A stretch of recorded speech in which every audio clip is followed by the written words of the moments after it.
ụmụ ibe ekene m ụnụ ndị ndozi ọdịnala nwanne ụnụ nwoke nọ nso ekene ụnụ. asị m ka udo dịrị n'ụbọchị nke tata. asị m ebe ọbụla ụnụ bụ ndị ndozi ọdịnala na ọ ga-adịrị ụnụ na mma na eke, dịrị ụnụ na mma na orie, dịrị ụnụ na mma na afọ.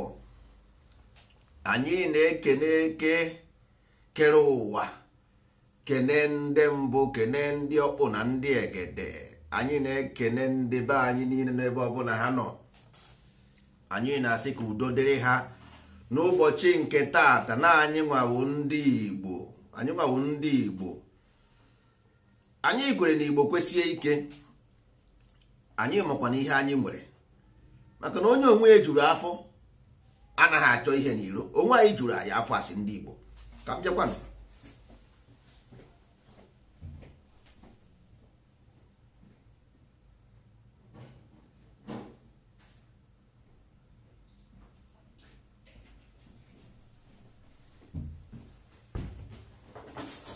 ụmụ ibe, dịka anyị si wee na-ekwu, onye onwe juru afọ enweghị ihe ọ na-achọ n'iro. nwaanyị di na-emebe ọfụma, ọ na-agba n'iro biko nue. nwoke nwunye ya na-emebe ọfụma, ọ na-agba n'iro biko nue. mba, ụmụnne, udo dịrị ụnụ ndị ndozi ọdịnala. ekene m ụnụ n'ọnụ nwa ka anyị ji eme ọnụ. ọnụ nwa dunyere anyị ozi unu dunyere anyị ka anyị na-arụ ihe unu si anyị mee ka anyị na-eme. ọ bụ na anyị nwabụ ndị Igbo, onwe anyị zuru anyị afọ, onwe anyị zuru anyị ezu. onye ọbụla n'ụwa nwere ike ime ihe sọrọ ya. ị nwere ike ịnọkọta si na ọ bụ ihe adịghị mma, ije mere onwe gị ozu. ọ bụ ka onye si eme ka ekwesị akpọ ya ụmụnne. mana anyị nwa na onwe anyị bụ ndị Igbo si mba, na otu nna nna anyị ha si wee mee ihe dị anyị ahụ mma. ọkwa akwụkwọ ka unu na-agụ, nke unu ma bụ ihe edere n'akwụkwọ. ụmụnne, ka njụgodi gị ajụjụ. ị gara skuulu gaa yunivesiti pụta, gasịa yunivesiti, the same yunivesiti ahụ ị gara ka nwa China gara pụta na-arụ moto. ọ bụ na Okeke amaghị akpụ isi ka ọ bụ na mma mbara isi adịghị nkọ? ọkwa yunivesiti ahụ ị gụrụ ka nwa bekee gụrụ na-arụ moto. nwanne, chekigodi ma ọ memorize ka a na-eme dị ka ọ bụ akwụkwọ ka a na-agụ. oyi ị ga-ajụ, ọwụ memorize ka a na-eme dị ka ọ bụ akwụkwọ ka a na-agụ, because you have to check it. ọwụ na ị gasịrị dị skuulu pụta, ịbụghị kọtụma nke eji ahụ kapịnta. even na onye na-arụ kapịnta na be anyị eje yunivesiti. ndị niile nwere aka ọrụ n'ala Igbo enweghị nke gara yunivesiti. most of them agaghị skuulu sef. ka esi ka o si wee bụrụ ndị nwere aka ọrụ, ọ bụrụ ndị na-agaghị skuulu. that means ihe ị na-aga na skuulu emewu memorize ka ị wee pass ya exam, ọhụhụ for handwork. ị na-aga ebe aha to memorize na ọ bụrụ for handwork, because ọ bụrụ for handwork ịpụta ị ga-enwe aka ọrụ. okay, now yes nwanne, simple truth. because ụmụaka na Nigeria today, most of our young women and men graduate. most of them, most of our young, sọsọ oyibo ka ha ma asụ. sọsọ oyibo ọ bụ na enweghịzi ihe ọzọ. but all the same akwụkwọ a, because nwanne ị gaghị, because n'Europe ka anyị nọ. so this school ndị Europe anyị na-afụ ya everyday. o nwere ihe dị iche n'ime ya. the only thing bụ na they teach you how to memorize, not to how to understand. so the problem here bụ ndị a na-akụziri gị how to memorize to pass exam. simple. so ọ bụrụ na ha na-akụziri gị how to practically chekie mgbe ahụ anyị na-eme mọfụla na skuul. mgbe anyị na-eme mọfụla, anyị na-eme handwork na skuul. chekie na all those time ka e nwere companies na ala Igbo. since anyị anaghịzi eme handwork, bores na anaghịzi arụ. mgbe ahụ anyị na-arụ moto komkom, anyị na-arụ moto komkom that time arụgasị ụmụ handwork dị iche iche. o gosiri na mgbe aha skuulu dị different from now. the same thing dị n'ime akwụkwọ a na-agwa ụnụ kịta. this akwụkwọ they are telling you based on memorize. ha anaghị agwa gị truth. na nwanne, ka mmadụ ga-esi apụta say let us go and make man in our own image. nna o nwere ihe a na-eme ekwuo, ị na-asị Chukwu ọ na-ekwu ụdị okwu a. chukwu o nwere ike ịnọkọtasị let us make man in our own image. Nwanne cheki okwu a ya wee okwu ụmụazị nna ka anyị chegodi na echiche ịghọtago mmadụ ka anyị kpụ ya human being olesi ma na ya wụrụ mmadụ ọnwụ na anyị kwere na anyị wụ mmadụ nwanne ka anyị chee uche kedu ka chukwu ga-esi apụtasị let us make man in our own image. Chukwu onye idiri ikwu ma ọchị ike mmadụ onye na onye na-akparị nkata aha chukwu na onye na-akparị dị ntịsi nkata na chukwu na onye na-akparị dị nkata o ji wee sị bịa na ka anyị je kee mmadụ ha na onye na-eje ebe chukwu bụ everything chukwu bụ ihe niile so chukwu chi ike mmadụ oke mmadụ chukwu need permission from somebody to create mmadụ chukwu need permission to create mmadụ chukwu need permission to create mmadụ from anybody. So kedu onye chukwu na-asị ka anyị je kee mmadụ ịghọtara? So that means you are not understand ị na-aghọta ihe ndị a na-akọ na the simple ịghọta ihe ha na-ekwu because ọ bụrụ na this thing bụ ihe kwuru there. Ndị niile na-agụ Bible na be anyị now how many of them no category jụọ onwe ha sị let us make man in our own image. Ya na onye na-ekwu dị okwu mana ọ sị na ọkwasị chukwu sọsị ya nọ dị ya na onye dị so chukwu ọ na-agwazi onwe ya onwe that means ọ bụrụ na o nwere onye ọzọ na-agba that means ha dị ịbụọ ịtọ maka na ọsọ awụghọ na ofu nke o ji awa ịbụọ that means ọsọ na ha dị meni ebe ahụ.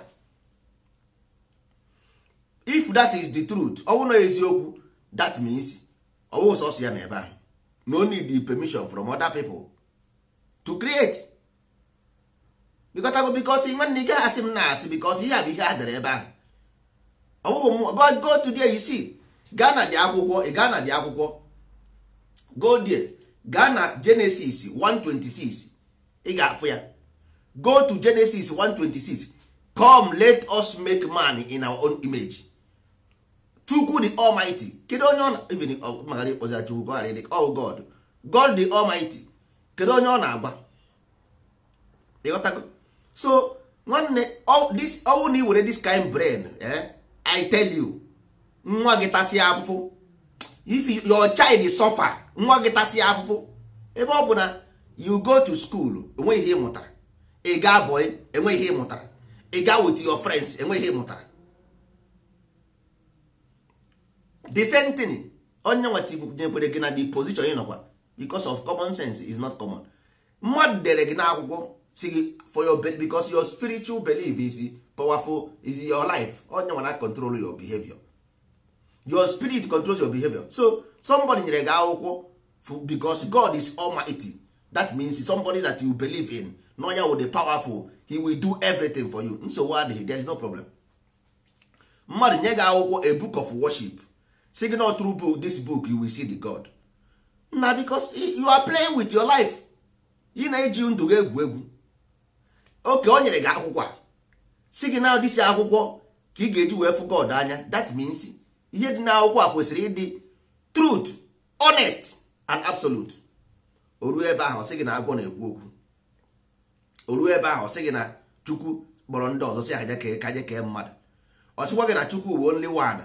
How can Chukwu bụrụ one kpọkwa ndị mmadụ ka je kee mmadụ ya na onye na-ekwuzi nna nwanne ọgwụ ka ebele ga-eje ọjọọ ma ahịa onye ahụ chọrọ ka ije dị enigwe n'eziokwu.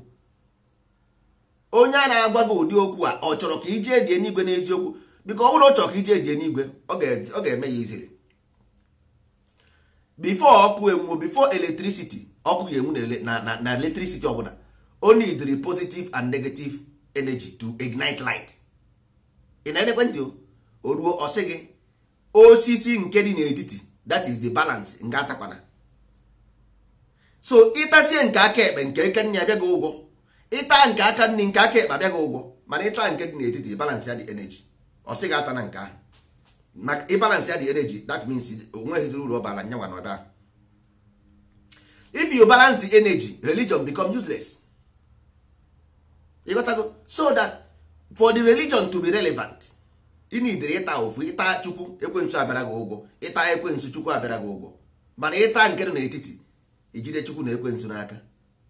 ịghọtago so for them ọ kara ha mma na ịtara ofu hapụ ofu so that ka ofu bịara gị ụgwọ ọ ya ka ha ji ụgwọ gị na agwara gị ọwụ because unu aghọtaghị ihe na-eme die this thing ihe a na-ekwu kwana about education. Every country nwere their system of education. China nwere nke ha, Europeans nwere nke ha. Ihe anụnwa bụ European system of education, the Jewish system of education. Europe fụ ya like ya mana enwe ihe ha na like n'ime ya Yahweh ha replace with Jesus. Mana ndị isi ojii jekweje buru that name convert ya na nke ha. Why na ndị Europe anaghị akpọ Yahweh? Why na ndị Europe the Old Testament na ọkụmana that Bible of Christian Bible na enwe Old Testament n'ime, do you know that? Ọkụmana Yahweh dị n'ime Old Testament that Bible, do you know that? Why na Europe anaghị akpọ the Yahweh? Una ama na the Isaiah si na Messiah ga-abịa kpọrọ ndị Jew. Ịma ihe ndị Europe mere, ha je were the Jesus Christ create Jesus si na Isaiah kwuru na Messiah ga-abịa na Jesus abịa na instead of ha ga-akpọ Yahweh, they refuse to call Yahweh and call Jesus their own. Common sense, nwanne, common sense. That is the common sense. Simple as ABCD. Mana nke gị bụ rie tata ọnụọ ya isi ọwụ Emmanuel tata, echi isi na ọwụ onye nzọpụta, nwanne echi isi na ọwụ Jesu Kristi. Ekwughụzi ọsị na omenala wetara, ma okwughị ọsị na ọwụ ya gọzie ya, chi gọzie ya, Uchenna mezie ya, onye ka dị ya. Nene ka ọ gwara gị na Chukwu si bịa ka ha je kee mmadụ. Kedu isi ihe mere jikwa otu ahụ? Ị ga-asị ndị agha na-eke Baịbụl aha biko nwanne kọwara m kpọọ onye pastọ. Ọwụ na pastọ ka ị na-esi si ya pastọ biko nne nwere ihe dị ebe a na-aghọtaghị. Anaghị amasị ama na igboghị Chukwu, ama na ọbụghị dere Baịbụl a, mana for me anyị nidiri m ịgwa akwụkwọ nwa m kwesịrị ịbụ onye ụka. Asị m bụrụ onye ụka na-abịa ikwesị okwu because asị ị ga-anọ ebe a forever and ever. But pastọ biko asị na Chukwu God si kpọrọ ndị nwere ndị ọ na-akpọ si ha bịa ka eje kee mmadụ biko. God o nwere nye na-abị onwere med ha na ya na-arụ ọrụ na ya dị ndị ọ na-asị ka ha je kee mmadụ biko kọwakarị na anyị because ihe a na-ekwu ọkwa is about life and ọkwa life ka a na-ekwu. My life is my life, my spirit is my life, so the control of my spirit should be under my control. So ọ bụrụ na disi akwụkwọ a na-agwa mmadụ eziokwu egwu anyị ọkwa nọ na-agwa mmadụ eziokwu ka isi ebe ahụ pụta. Kedu nke bụ na asị na Chukwu zikwa na enwere ndị ha na ya na-echi ya bandịrị? Kedu ka mmadụ na Chineke ga-esi echi ya bandịrị? Nwanne ọ dịghị possible. So onye ọbụla gwa gị that kind of thing nyocha ya enyocha, kokeni ya ọfụma, nyocha ya enyocha. Ihe nna gị bụ eziokwu. Ịda na ha ji edegharịkwa detin de ya ebe ị ga-aghọta ya ọ na ha datin adịghị mma because ọkọ nwee ka ele gị ga na-ebu something ihe ahụ 100% word of God. Nsogbu adịghị.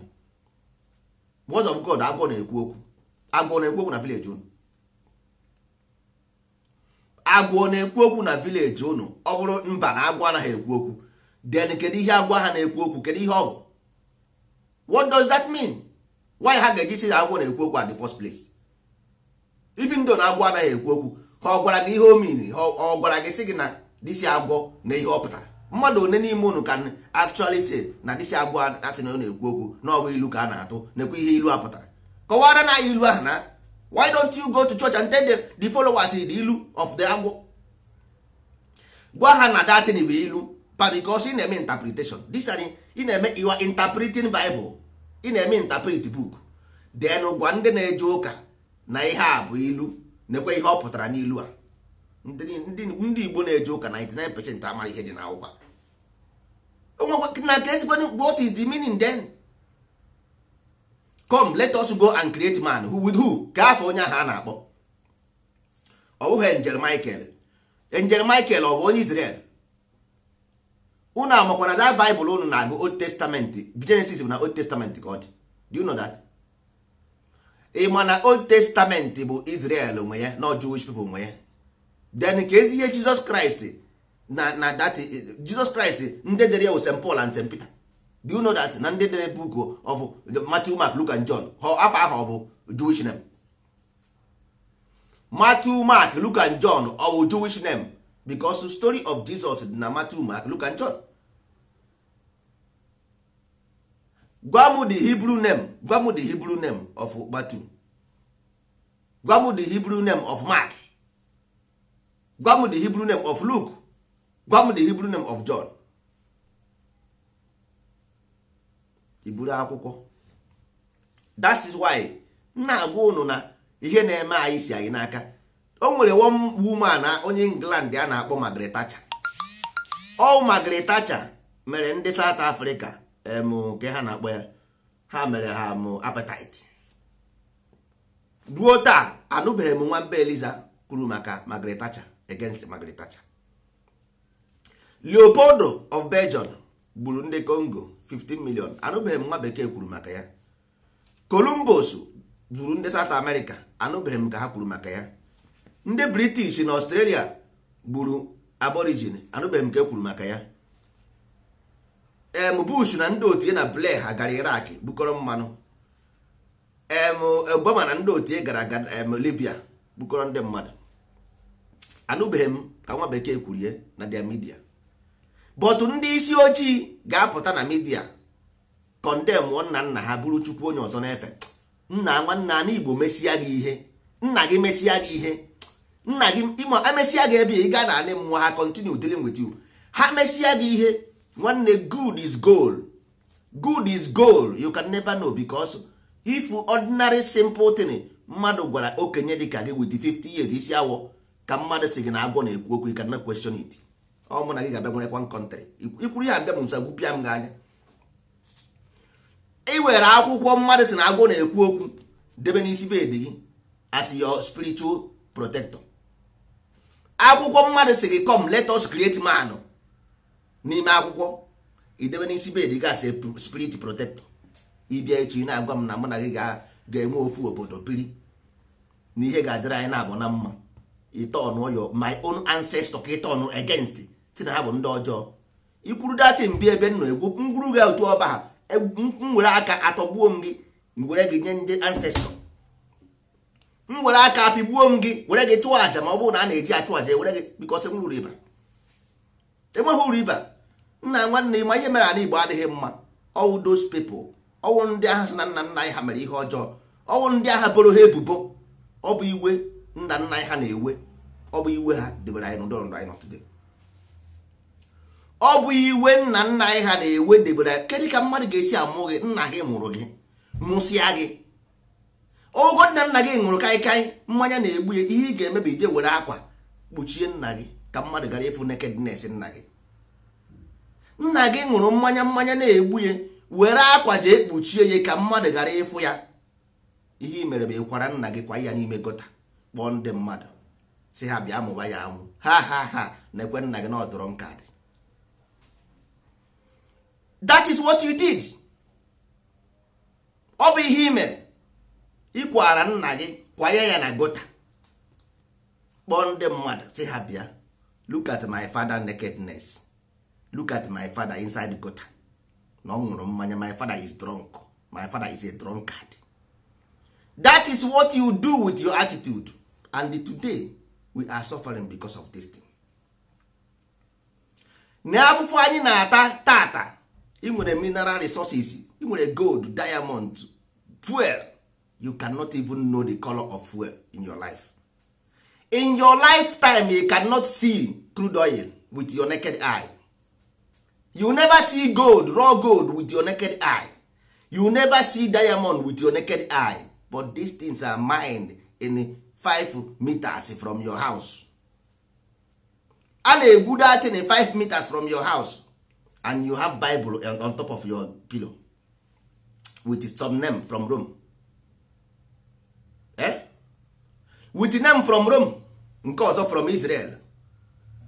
That is in a disgrace. Yeah, you degrade our race, color, degrade our humanity, degraded our ancestors, it degraded our belief system, degraded our culture. Everything about us you degraded. Ajụọ never excuse. Our ancestors were oppressed. Our ancestors were slave. Mma agwa gị ihe niile dị na Bible from A to Z, ngwa gị na ọgụngụ nwa bụ the cause of your downfall, not the Bible. ọ bụ ngụnwa because you want to go and do expo. God is attitude, is character, is mmụọ gị nọ n'ime gị, but you want the book to follow the back door. Take the book, that book bụ arụsị, were ya take it, i were tia ya next 100 million years ị ga-eprove m right, because ị maghị ihe dị n'ime dị akwụkwọ, but mụ ma ihe dị n'ime ya. Ọ bụ ofo na ogu dat n'iji ịmara ihe ọ bụ ofo na ogu ka ọ bụ ofo na ogu ka ha jidere gị, ị gaa n'ime dị ha ga-afụ ya. Then said it there. Ha gwara gị n'ime akwụkwọ ahụ, ha gwara gị sị gị osisi nke aha dị n'etiti ịta ya ị ga-adị ndụ, ọkwa ya kwuru. Ha sị na ịta osisi nke dị n'etiti na ị ga-adị ndụ, ọkwa ya, ma ga-atakwana ya o, mana ịta ya ị ga-adị ndụ. Mana ịtaghị ya, Adam taa ya asị achụpụ ya na oge nke paradise. Kedu oge nke paradise? Ọ bụ at the end of the day nwa Adam ka onye bụkwara mechaa were eze, then ka onye bụ Moses Jesus. Then if Adam was chased away, ka ezi onye mụrụ Noah I found Noah the only holy person in out of that. Kedu ezi onye mụrụ Noah? Ọkwa the same Adam achụpụ mụrụ Noah. Ka ezikwana onye mụrụ Abraham? Ọkwa the same Shem mụrụ Abraham. Na nwanne ka ihe na-akọzikwana ihe. So ọ bụrụ na Adam tara mkpụrụ osisi adịghị mma, how can Adam born Noah? Onye mụkwa Noah. How can Adam born Abel? Abel asị na Chukwu na-anara ngozi Abel. So if Adam born Abel, that is Abel wee ezigbo mmadụ, Chukwu na-anara ngozi ya, then that means Adam abụrụ na ajọ mmadụ. Ụnụ anaghị aghọta ihe a na-akọ ebe a. Nwanne ihe a na-ekwu ihe about sexual or restoration of dick ka na-ekwu maka ya, but ndị mmadụ anaghị aghọta ihe a na-akọ. Akọrọgbaga abụ akọrọgbada abụ akọrọgbaga na-akọgiri. Jide my own identity degraded. Ị nwere lọkụ na iwu ndị ojii, ọ bụrụ na ime ihe na west unu niile agbụsie unu ọkwụ nwa ihe a na-akpọ Knight Templars n'Europe. Unu na-anụ maka Spanish Inquisition 1492. Ịma ihe ha mere? Ọ bụ ihe a ndị Islam na-eme today na etisi anyị. Unu nwere lọkụ ndị isi ojii wu the most peaceful people on earth. Ndị isi ojii wu the most peaceful. Ị nwere lọkụ, that's why iji wee ughere ọnụ ka ikpu ezi gaa na public media na-edeti afọ anyị, na-edeti afọ nna nna anyị. Nwanne inwe ihe ị chọrọ iwọchipụ onwe ha onye ji gị aka, but ị gasị nara ekwugheri ọ sị na ha nna gị gburu ejima, but Leopoldo gburu 15 million ndị isi ojii. Anụbeghị m ka nwa bekee condemn ya, isi nna gị gburu ejima. Margaret Thatcher mechara dịsi ihe o mere ndị South Africa gwọsị ahụ ịba. Anụbeghị m onye kwuru maka ya na England. Ịpụọsị na nna gị echụpụrụ ndị mmadụ asị ha bụ ozu. America nwere prison ebe a na-egbu mmadụ, life imprisonment, egbu oge nwụọ. Adịkwa ha shon imere datin n'eziokwu, ọkwa just accusation, ha gbuo oge nwụọ. Enwere ike mbọsị amarazie n'eziokwu enye ndị bone compensation. Ịpụọsị na nna gị chụpụrụ mmadụ from village na ọ bụ arụ, na nna gị mere arụ. Condemn nna gị na public media. They are waiting for you. Mma amaka akwa okay, nsogbu adịghị. Let me see nke ka m fụ gị ga-esi wapụ ndụ. Akwebe ka m nọ. Ka m fụzie ka ị ga-esi apụ ndụ. Onye jebere ihe nyuchie nsi ụzọ, ọ bata ọ ga-eju ijiji. Onye jebere ihe nyuchie nsi ụzọ, ọ bata ọ sị m tụọ unu. Ịghọtago? Ihe m na-agwa unu ebe a bụ direct thing from your own father's land in the grave. Ndị mmadụ anaghị anwụ anwụ nwanne. Human being does not die. There is a magical ritual, you got to go to connect yourself within that the same energy that move, that create the universe. So nna gị ndị ahụ ịfụrụ ha karịrị gị, and ebe ha nọ the far away from ebe ị nọ, you got to go ebe ha nọ the far away from ebe ị nọ. So ngị nwa na onwe gị iru uri half ma afọkwa iru ha kwọta. So ha nwere right, ha na the position, because ihe na-akpọ good is goal. Ọwụ na mbịa na village unu gbusie everybody were datin nọ ebe ahụ jee na my village nye ndị mmadụ ka ha were rie nri. Ihe m mere goal ka m mere, goal all good. Mbịa na village unu niile gbusie unu niile gbusie unu, bịa na village unu aha rụgharịa ya, rụọ ya very good place dị conducive ka ebe ndị mmadụ ga na-ebi, ha na-eriju afọ. nwanne ihe ọma ka m mere because m mana unu dị useless enweghị uru ọ bara na ọ na ebe ahụ ịghọtago mbịa dị ekili ya m dị whole place level rụọ ya ezigbo ihe ọma mma create a job that place ihe a bụ ihe nwa bekee mere ihe na-akpa goal kedu your goal what is your goal as a human being in life because before you create you must destroy before you create anything nwanne echi ịrụ ụlọ ị ga-agbari simenti gbari ya okwute gbari ya osisi before ịrụ ịkpụgharịa ya before you make anything n'ụwa before you create anything you must destroy without destruction no creation never there can be because life you na explosion implosion no cause of life you see out of chaos come order what is chaos gịnị wụ chaos life begins at chaos gịnị was the chaos then my brothers and sisters gịnị wụ chaos ndị isi ojii amara ihe na-agwa ụnụ ihe every day by day until ndị isi ojii ebinite n'ụra ịnọ ebe a dịbizi na-akọgheri si onye nke asị gị onye nke asịghị gị nwa bekee adịbizi na-akọ nke everywhere very soon na ndị Israel ga-abata Africa asị African state ma na America abaziri Africa throughout so ihe fọrọ ha ka eme datin because America Israel bụ America ha batazie Africa aha now through that this African state the story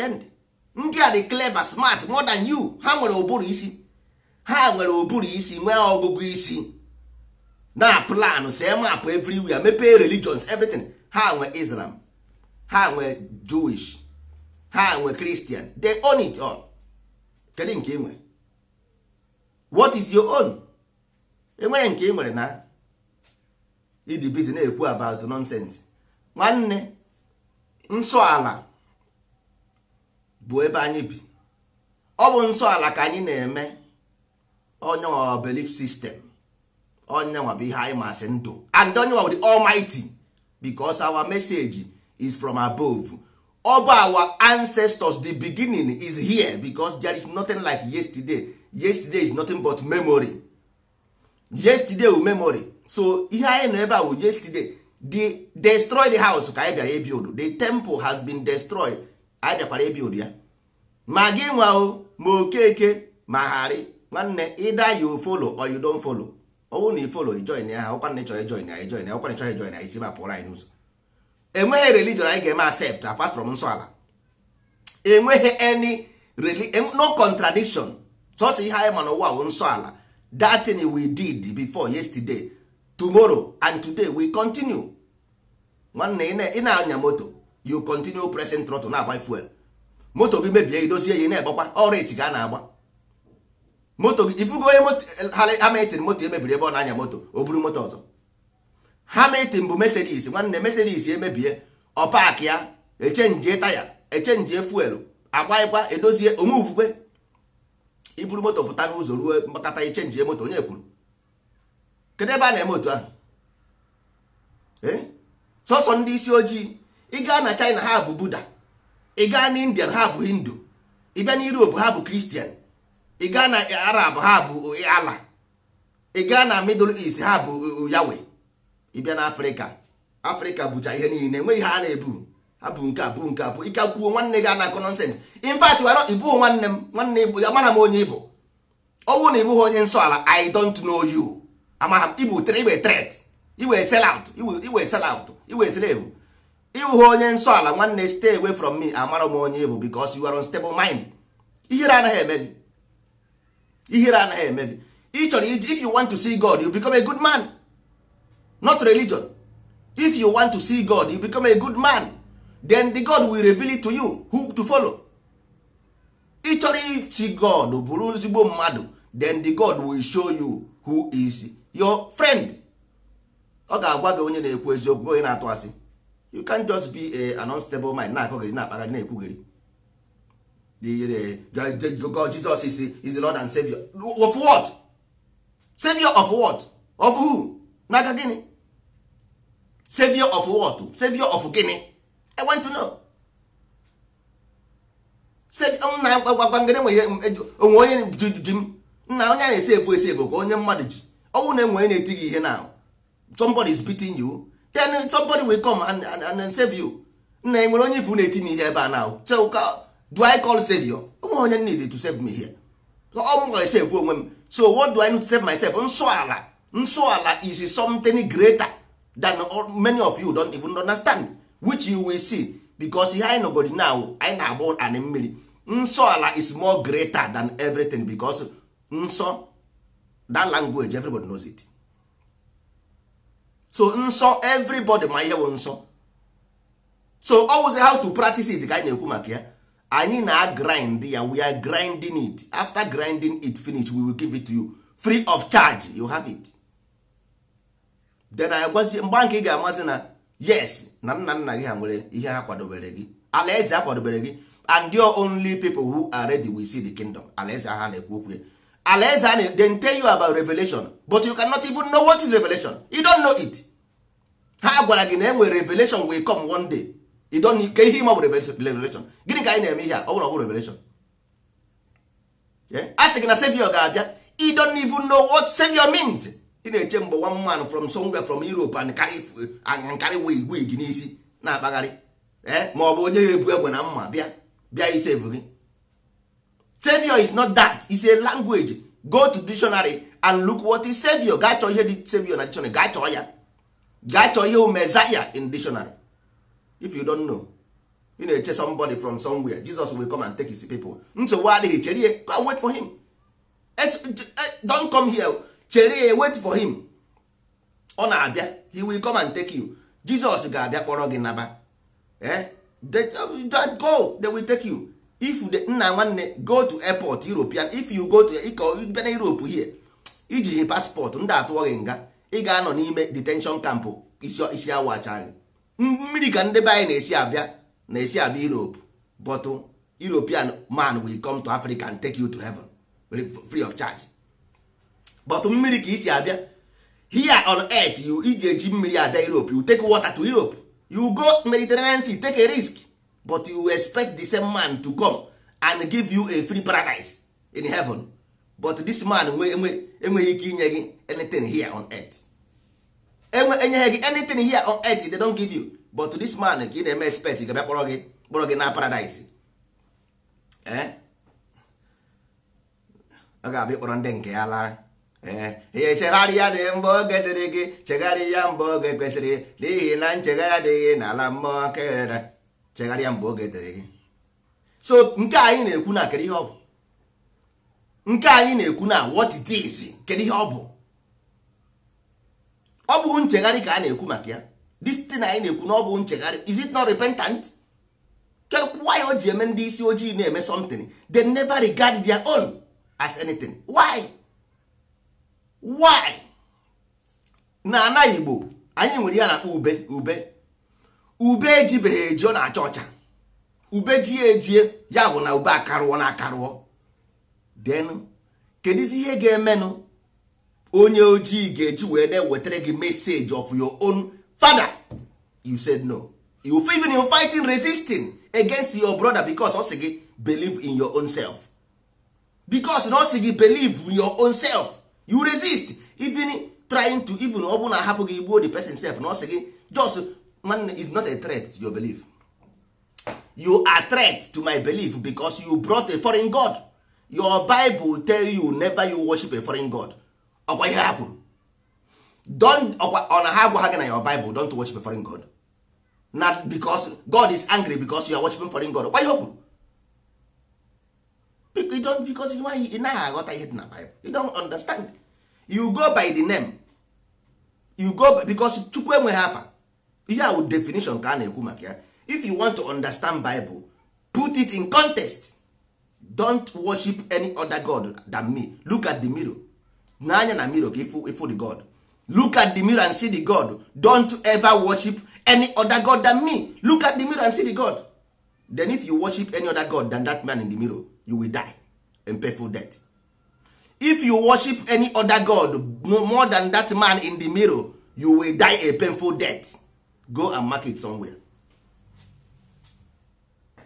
Get mark here somewhere. If you worship any other god apart from that man in the mirror, you will die a painful death. Mark it somewhere. You see, I'm over again. Because Bible said it. Bible gwara gị don't do. But ị na-ene anya n'afa nwanne with name, with that name there is nobody existed called that name in God. No God is called Yahweh. No God is called God. No God is called Jesus. They are telling you about you because you are the creator.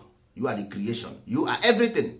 So if you worship any other person more than that man in the mirror, ị ga-efu efu, ịtagbu onwe gị n'ahụhụ.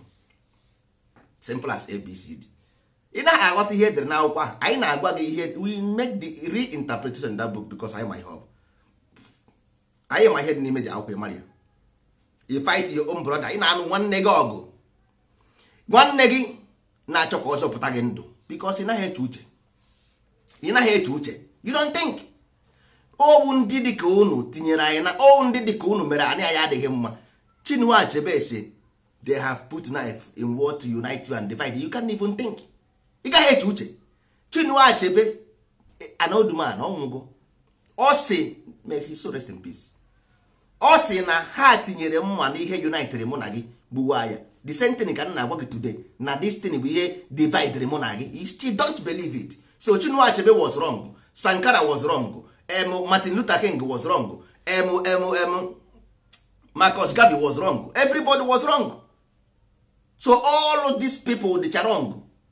And you are suffering today, crying. Ordinary electricity, your children is in bondage, crying, suffering, slavery. But yet you cannot still, the reason why, that cause of your sickness. You don't know your cause of your sickness. Jewish people resist any other god apart from their own God. Europeans resist any other god apart from their own God. Chinese resist any other god apart from their own God. Pakistan resist any other god apart from their own God. Ndị Igbo, ndị isi ojii, unu etegbugo mmadụ ure. Unu etego mmadụ ure. Unu etego mmadụ ure. If God is so important for yourself, so if you take yourself to be important, your God should look like you. Unless you are not important, is ebe apụọ anyị n'ụzọ. It is important to get out from here. See ebe walk out from here. Because oh, go na-ebutere dirtiness. If you don't see, because one, if you don't see yourself important, what is the aspiration of your children? Oh, na-efuhu yourself important, kedu the future of your children? Who aspire them? What are they going to look like? How are they going to be? Iburu picture nwa bekee kpọgasị everywhere Igbo land kpụchisie foto ndị ọcha everywhere. Ịpụta na-asị m na ihe na-esiri ike. Kpụchisie foto onye ọcha ebe niile n'isi m na ihe na-esiri gị ike. Ịma ha na this thing, if inside your body there is sickness, there is cells fighting each other. Cells fighting each other inside your body. So all those cells can have all those cells nọ n'ime ahụ gị, those malaria, fever, typhoid, what are they? Gịnị ka ị na-aṅụziri ọgwụ ka gịnị mee? Ị na-aṅụ ọgwụ ka gịnị mee? Why are you drinking medicine? For what? To kill the germs, abi? To kill the germs, abi? Okay. Ịma ha na datin ị na-ebugharị bụ germs. Ịma ha na datin with the sickness a na-ekwu okwu. You don't know. I just go get example with your book. Don't worship any graven image from the book you hold. From your weapon. Also, don't ever worship graven image. That cross onu bụ gịnị? Agba ajụọ ga-esi ihe na worship ya. Mana iji ikpe na iji ikpe ekpere ike isie ya na fa na nwa na mmụọ nsọ. Ị gaa na ememe na altar, na church na altar, ịkpọ isi ala mee na afa nna. Nke ahụ gịnị? Nke ahụ gịnị? Ọ bụghị worship.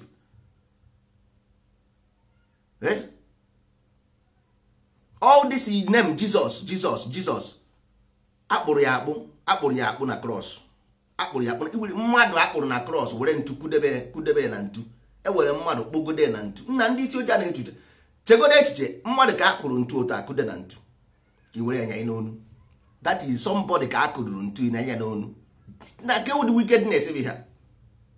Somebody ka akpọgburu n'obe inyari ya n'onu. Nna nwanne whether ma ọ bụ eziokwu ma ọ bụghị eziokwu. Go na mirror, go to mirror. Were that thing nya n'onu gị na anya na mirror.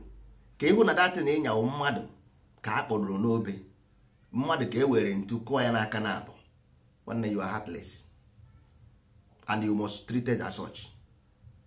It is heartless and you must be treated by nature. Nature will treat you as such because you don't understand the code. All the code, all those things we hate you but they don't know. You celebrate human sacrifice in name of worship. You celebrate human sacrifice in name of worship. No, yeah, magicians wrote the book. You don't know who wrote. We are mandatory. Magicians in the Bible because all mind control. Okay, come on, see Abraham as a shepherd. Abraham is a shepherd. Then Abraham bụ a shepherd. O nwere atụrụ. Kedu ihe Abraham ji wee jiri nwa ya ka ọ chụọ aja? Why? That means that indirectly want to tell you that you have to be doing like Abraham. That is, you have to be ready to give everything to God. You will even kill in the name of the God. Onye na-amaghị onye ọka ihe egbu mmadụ wee fụ onye na-amaghị onye ọka. You have to kill. That's why eji eme asị gị je weta isi mmadụ iweta, asị gị weta ọdụ mmadụ iweta, ihe ọbụla asị gị weta. Yes, because who aspire you? Egburu Jesus ị na-eme aspire was killed. Human sacrifice. Abraham, another human sacrifice. Na Isaac. O ji wee kpọọ ya sizie ya Abraham hapụ ya enwe atụrụ n'ebe ahụ. But Abraham bụbere shepherd na Abraham ọ na-amụhụ na atụrụ ka eji achụ aja. Kedu ihe o ji wee ji Isaac? Nwa ya ofu mkpụrụ nwa ọ mụrụ amụ. Jizọs bụ ofu mkpụrụ nwa Joseph na Mary mụrụ. Nwanne all these things are magic. Ha ihe a na-akpọ magic letter. Ihe ahụ letter magic ka a na-eme with image. You gotta go because you don't understand. We do. Anyị ma ihe ndị a na-eme.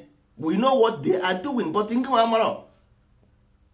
We are not here to colonize you. We are never to save you. Simple. The revelation age ka anọ. The revelation age. So ọ bụ ihe ahụ anyị kwuru na Bible ka anyị na-achọ imezu. Iwu emezugo. Kama asị na kama okwu na-agaghị emezu ka eluigwe n'ụwa gabiga. Ha sị gị na Bible kama na okwu ya agaghị emezu ka eluigwe n'ụwa mee gịnị gabiga. We are revealing the revelation. That means okwu ezugo. Okwu emezugo because the time is now. The bridge erugo na nso. All those people kwere na nsọ ala Igbo ga cross the bridge. Ndị ọzọ niile will vanish. All of them, ndị ọbụla na-ekweghị na nsọ ala will vanish. Sọsọ ndị kweghị na nsọ ala will cross the bridge.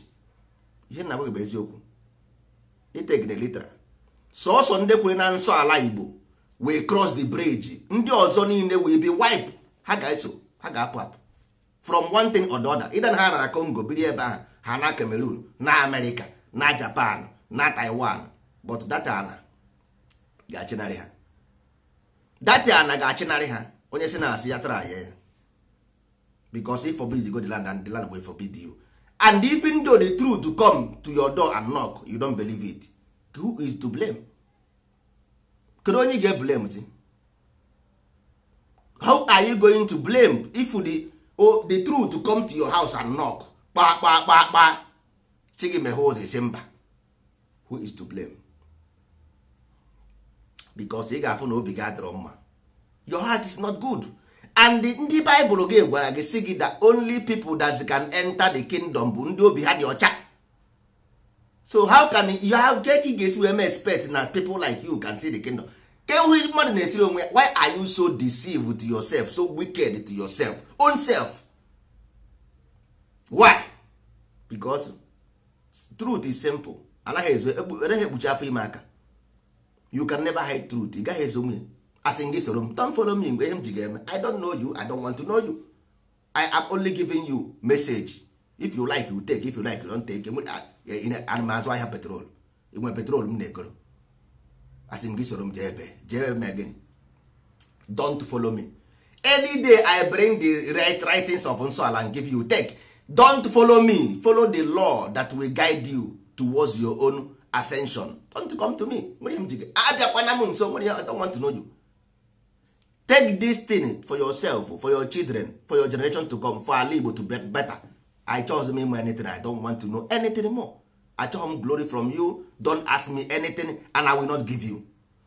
Take this thing for your children, for your wife, for your uncle, for your in-law, for your own self.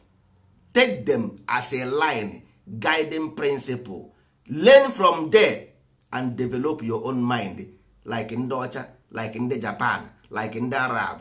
Be better for you. Dịrị onwe gị mma, bara onwe gị uru, bara onwe gị nwanne, bara onwe gị uru. Ịba uru na bụ ajọ ihe. Ka ihe na-eme anyị this thing. Bara onwe gị uru, pụọ ndụ ka ị dị ka ndị ọzọ. Nenu look at, a na-agba China, a na-agbakwoju Bangladesh ka a na-agakwuzi aga azụ ahịa Bangladesh. Ndị isi ojii na-agazi Bangladesh azụ ahịa Bangladesh. Hai! Chineke, ihe nke agbakwa aka. Vietnam, eholu Nigeria, eholu ndị Igbo, makwa Aba. Main market, ndị mmadụ na-esi Japan bịa main market zụọ ahịa na main market. Si Japan bịa main market zụọ ahịa. Ka anyị na-agazi Vietnam azụ ahịa na Vietnam. Isi m na ihe agba aka. Ụmụ ibe, ịma ihe anyị ga-eme. Anyị nweta enough people na nsọ ala Igbo. Anyị ewere factory ochikwa anyị Igbo niile. Anyị nweta enough people na nsọ ala because anyị agaghị deal with anybody na-abụrụ onye nsọ ala because anyị trust ya. Unstable mind bụ the problem of any race on this earth. Because ị naghị eche ofu echiche, you can never. Ị ga nwanne gị gwayo. Onye ga-ege iri, obi ga-ahịrị eri ego. Kịta na bụ igodi nwanne gị ahịa. Bi nwanne gị moto si anya banya nye gị ego. Onye si ya moto ori ya enye gị ego. Ikwuo gị na ya nụọ ọgụ se okwu. Isi na asịtara ya.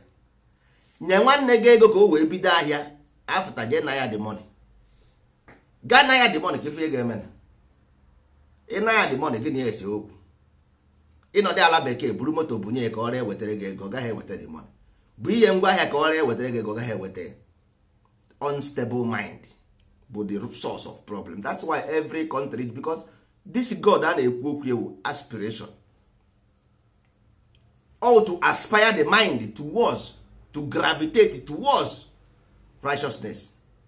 But ndị a amara ihe a na-akọ nakọta n'ofu onye o buru Bible n'aka nka. Nwanne ka ije, Jesus is Lord, Jesus is Lord, Jesus is Lord, Jesus is Lord. Bunye ya ngwa ahịa, Jesus is Lord. Ịkpọzie ịkpọ kọl echirire ọsị ka onye nwere kwuru ọsọ Ifeanyị ha fa ka ekwenu maka ahịa ha irechagoro ya ahịa. Ọsị mba Ifeanyị anọghị ya. Onye na-ekwu na ọsị ọnwa be na-ekwu oke ngwanụ mgbe ọpụta ka ngwa ya ọkwa Ifeanyị na-ekwu. Ifeanyị echenji voice ọkwa pastọ obuku Baịbụl n'aka. Obuku Baịbụl n'aka. Ịkpọ ha na ọfụzie nọmba gị ọ naghị ọrụ nọmba gị. Ọsị gwa ya na m anọghị ya. Gwa ya na ahụ adịghị anọ m n'ụlọ ọgwụ ka imetewere ya ebere. Ọgwa ya na ahụ adịghị ọnọ n'ọgwụ ka imetewere ya ebere.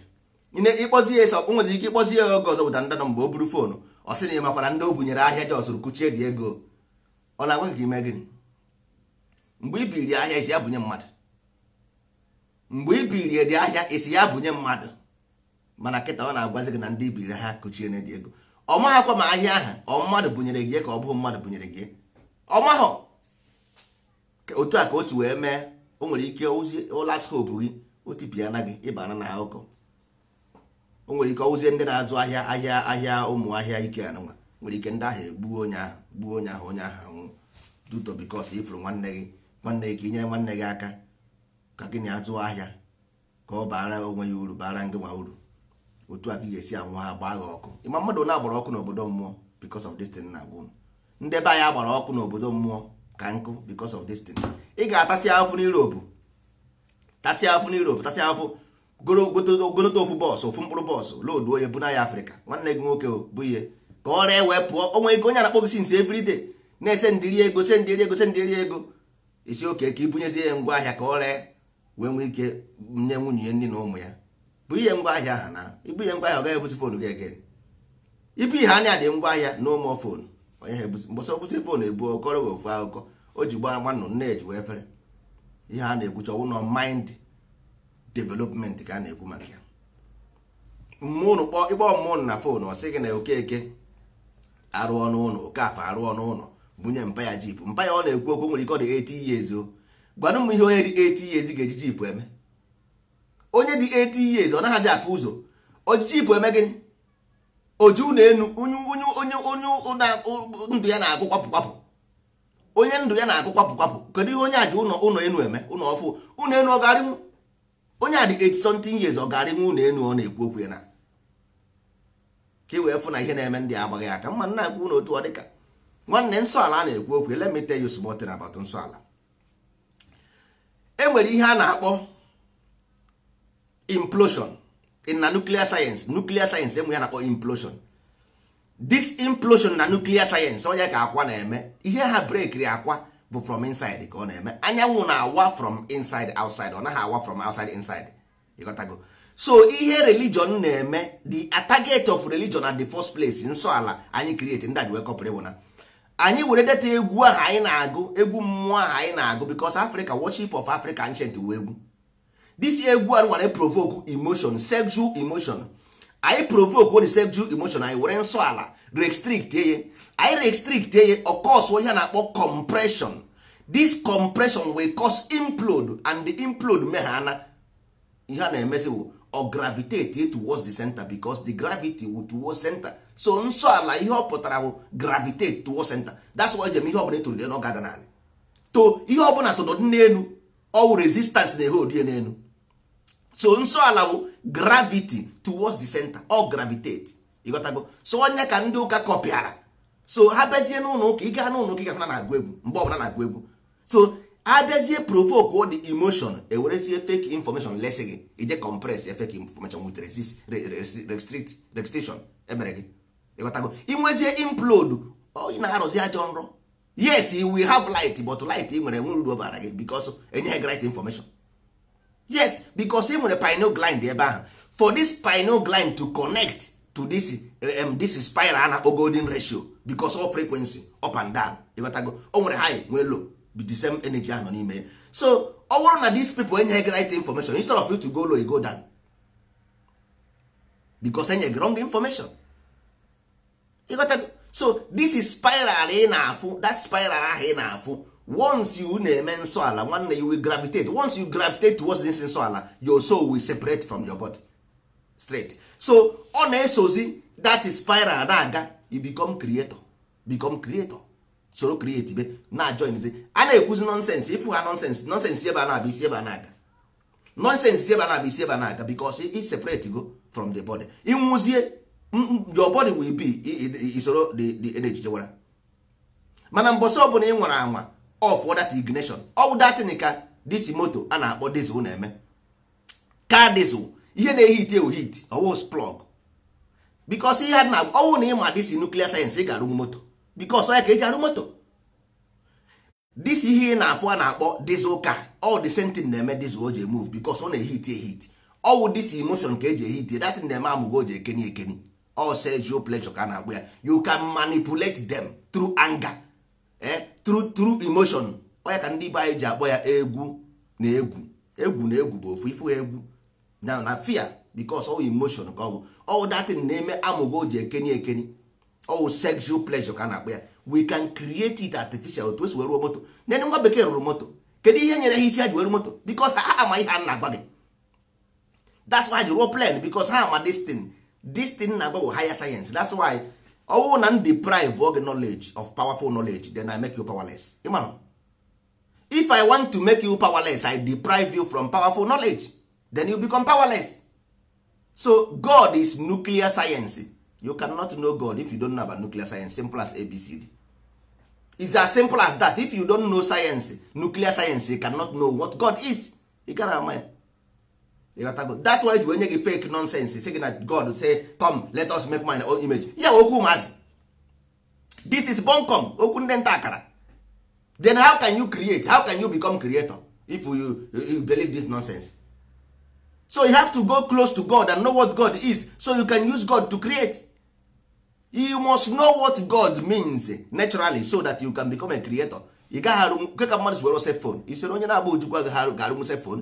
you are not God, you cannot build cell phone. If you are not God, you cannot build a car. If you are not God, you cannot build aeroplane. You can only build them if you understand this energy, how they move, how they work. That is only when you can be able to build them. It's as simple as ABCD. If you believe that somebody somewhere say come let us make man, or agwọ na-ekwu okwu somewhere, na nwanne chief to biko jee n'akụkụ anyị rụsịa ebe goro egoro, anyị rụsịa ebe goro egoro, because ọ bụrụ na ọ bụghị ya nwanne, that is not how the life work. Ihe ntọala ga-emere gị that, because after we get these documents complete, we will give it to you. This document ga-akọs ya na-akpọ implode n'ime gị. This implode will gravitate you towards this center na-ekwu okwu, then you will join the spiral a na-akpọ golden ratio. I join ya this spiral nwanne ime move one ifu eziokwu ozugbo ịmara ya, because mmadụ na-adị ka chikerie. Ifu eziokwu ịmara ya, mmadụ na-adị ka chikerie nwanne. Ihe agwọ mụrụ na-eto ogologo. Once you begin to gravitate, ifu ha na-asị ịma na onye na-asị asị, ịma na onye na-ekwu eziokwu, ifu ha na something good, ị na-anya anya ugboro na-abịa kọpịa ya. Ifu ha na ihe dị mma, ị na-enye anya ugboro na-abụ ị master ya ozugbo ozugbo. If you begin to walk a new human being. This is the concept, the origin of this religion a na-ekwu okwu. Ọ bụrụ ihe ndị a na-ezuzugharị, a na-esi religion. Ihe ahụ jos ihe mere eji aghọgbu ụmụazị ndị nkịtị na-akụgịrị akụgịrị. Anya karịgo ụdị ihe ahụ. Kee ka ndị Igbo master of life, ndị Igbo masters, the sprang, the origin, the beginning, ga-esi wee nọkọtazie na ọ bụrụ ndị nkịtị na-ebelieve anyhow talk. Mba nọ na ụmụnne, we cannot, we don't, and we can never. So anyị nwawo ndị Igbo, anyị nwawo ndị nsọ ala, ndo ihe anyị na-eme. Ịghọtago, onwere onye anyị bere ebe i worship, and nwere anyị si worship anyị. We believe in the Almighty. Superior argument. What is the superior argument? Know the source of life, which is nuclear science. You must know it. Because ihe mere ji wee deprive ya from people na ndị nkịtị were je chụọ onye ha na-egbu. That is why ndị America ji wee mee ya outcast ka ọ gịnị na onye ga-enwe nuclear weapon. Ihe all strategy, all tactics, because onweghị ihe eji ya ngwa ọgụ datin arụ. Nonsense. Ihe ahụ just scary tactics. All scary tactics ka ọ bụ just to scare you away from the language. Oh, that is what Chukwu is. That is what Chukwu, hydrogen is Chu and Ukwu. That is hydrogen. Hydrogen is Chu and Ukwu. Mgbe ya na-akpọ hydrogen bomb. You mara about atomic bomb. Ọkwụrụ mara about atomic bomb. So these people agaghị achọ ka iruo this knowledge. Ị gaghị ejenwu die. You cannot get there. Ị gaghị ejenwu because you believe na small God. You believe na ihe apịrị apị. Somebody here happy will come from Jerusalem. So how can you be able to grasp this kind of information? You can't even because that side, you are very far away from there. Unless you become a man, then you will become a man. A man, a man, simple as ABCD. So when you tell you Chukwu, you got Chukwu, you got half because Chukwu have. Chukwu have. Chukwu ukwu ihe ka ọ. You got to go. So ofu the material also something. Nna gị isi ga-eke creation ọkwa ya create ọkụ fire, then onye ga orie nke eji eme odu onye gị earth which is the material. Ọ sị gị na ekwe ebe the material dị, nke a bụ ihe iji eme odu material, nke a bụ ọkụ ị ga-eji agbali material. Ngwa na-ezieri nkwọ ikuku ị ga na-eji iche ime increase the fire, i were ikuku anụ afụọ ya o mee increase the fire, nwee ike ịgbali any kind of element ọ bụla ị chọrọ. Onye gị earth as element deposit, nye gị orie as ihe ga-eji wee mee odie, because without water cannot mold anything. Nye gị ọkụ ị ga-eji agbali ya agbali, nye gị ikuku ị ga-eji n'afọ ọkụ. Na kedu ndị si n'ụwa akụziere ndị be ha this language based on distance? Kedu language nọ n'ụwa dị so simple like this to understand how life work? Where is the language? What the language? Ọ sị ga-ekene ore n'afọ na nkwọ, ichekwa na enwere ndị mmadụ si arụsị ahịa afọ ahịa, but ịma ha na ọ na-agwa gị something deeper. Ịma ha na ọ na-agwa gị something deeper. Ị nọ dị na-ekwu maka afọ ahịa, afọ arụsị, Nweke, akpọ ya Nweke, ọ sị gịnị gị kpọkwara Mgbeke again, Mgbeke. Echere na-akpọ ya Mgbeke. Mụ na-akpọ m Mgbeke. Yes, but ọ maghị na ihe a na-ekwu bụ ihe ọzọ. You see, so nwanne, ihe anyị bere ebe a bụ anyị gwọsịa gị dị ịba. Ịgwọsịa ịba gị na ịdịrị ndụ dịka onye kere gị. Anyị gwọsịa gị dị ịba, anyị ma na malaria ji gị nsogbu adị, mana a ga-agwọ gị dị malaria. Ịbụrụkwa mmadụ na-eche uche. You have been distracted. Ebe ahụ ị na-eje with distraction, because we understand the politics of life, we understand the matrix of life. Ihe ị na-eme is distraction ka a na-akpọ ya. because e mere gị ọdịghị ka ewe onye ji gị na village unu you build a house in your village. Mgbe ụmụ ibe ka m bịakwanụ ka e nwere ihe ọzọ m na-achọkwa ime.